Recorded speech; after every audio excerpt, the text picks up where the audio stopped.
பெரியம் Devakottai chairman Manikka Vasagar நடுநிலைப்பள்ளி 8ஆம் வகுப்பு படிக்கும் இந்தியாவின் தலை சிறந்த விஞ்ஞானி, குடியரசுத் தலைவர், ஏவுகணை நாயகன் என்றெல்லாம் போற்றப்படும் டாக்டர் ஏபிஜே அப்துல் கலாம் அவர்களை பற்றி உங்கள் முன் பேச வந்துள்ளேன். டாக்டர் ஏபிஜே அப்துல் கலாம் அவர்கள் 1931ஆம் ஆண்டு அக்டோபர் மாதம் 15ஆம் தேதி ராமநாதபுரம் மாவட்டத்தில் பிறந்தார்.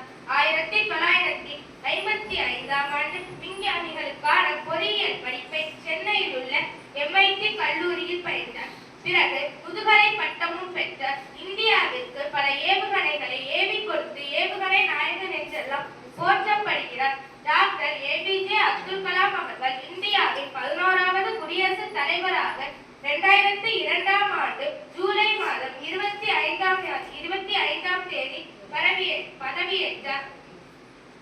டாக்டர் ஏபிஜே அப்துல் கலாம் அவர்கள் பாரத ரத்னா, பத்மபூஷன், பத்ம விபூஷன் போன்ற பல விருதுகளை வாங்கியுள்ளார். அவர் எழுதிய திட்ட இந்தியா, இந்தியா 2020, அப்புறம் பிறந்த ஒரு புதிய குழந்தை போன்ற பல நூல்களை எழுதியுள்ளார். 1999ஆம் ஆண்டு பொக்ரான் அணு சோதனையில் முக்கிய பங்காற்றினார்.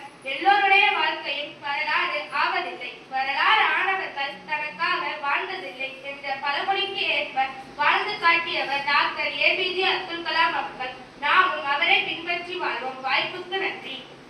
நன்றி, வணக்கம்.